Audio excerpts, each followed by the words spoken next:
प्रशासन मुर्दाबाद, जिला प्रशासन मुर्दाबाद, किसान एकता जिंदाबाद, किसान एकता जिंदाबाद।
लड़कू नहीं है, कोई और नहीं सुनाई होनी चाहिए हमारी। क्यों हमारा टापर क्या कमा जाके सिंगा फैक्ट्री ने फैला दी नहीं सगड़ा। हम जिस मुख्य उद्देश्य से यहाँ पहुँचे हैं उसमें एक दुर्जनपुरा से बजनगढ़ बोजाना झाझड़ बसावा होती हुई रेलवे लाइन प्रस्तावित है, जिसका जनवरी 2024 में नोटिफिकेशन जारी किया गया था।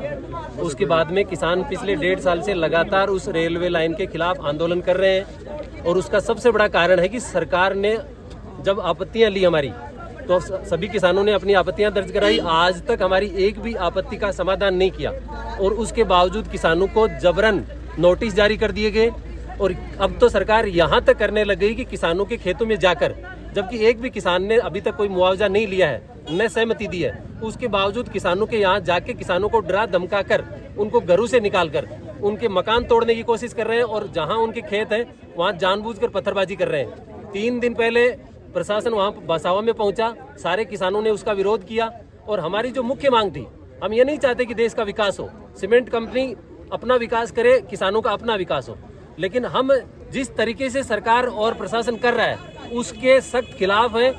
प्रशासन की ये कार्रवाई कायराना हरकत है और इसको किसान और संघर्ष समिति किसी भी रूप में स्वीकार नहीं करेगी। कौन करवा रहा है ये सारा का सारा सीमेंट फैक्ट्री और सरकार की मिलीभगत से हो रहा है। जैसे सीमेंट फैक्ट्री जो श्री सीमेंट फैक्ट्री है बसावा की, वो जैसे माल डाल रही है प्रशासन को और उसकी वजह से प्रशासन इतना परेशान कर रहा है किसानों को कि अब मैं प्रशासन को चेताना चाहता हूँ विजेंद्र काजला संघर्ष समिति की तरफ से कि हमने चूड़ियां नहीं पहन रखी है।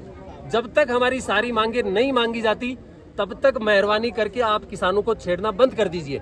दूसरी तरफ अभी खड़ी फसल है, उसके अंदर जाके किसानों को डरा धमका कर वहां से बेदखल करने का सरकार और प्रशासन जो काम कर रहा है उसके खिलाफ हम सब हैं और हम किसी भी कीमत पर, जब तक हमारी मैं जो मांग आपके सामने रखूंगा वो नहीं मांग सरकार और प्रशासन स्वीकार कर ले, तब तक हम किसी भी कीमत पर जान तो दे सकते हैं लेकिन जमीन नहीं देंगे। उनमें हमारी जो प्रमुख मांगे हैं कि 2-3 साल पहले श्री सीमेंट का और किसानों का एग्रीमेंट हुआ। जब श्री सीमेंट ने अधिग्रहण जमीन की तो 26 लाख रुपए प्रति बीघा का किसानों और संघर्ष प्रशासन के बीच में एग्रीमेंट हुआ था। तो 26 लाख रुपए का मतलब है 26 लाख रुपए मार्केट वैल्यू है और मार्केट वैल्यू का 4 गुना मुआवजा किसानों को दिया जाए। दूसरी चीज ये है कि जो प्रभावित किसान है, प्रत्येक प्रभावित किसान परिवार को सरकार सरकारी नौकरी दे। तीसरी हमारी मांग ये है कि जो मंदिर माफी की जमीन है उसको आम किसान की जमीन की तरह माना जाए।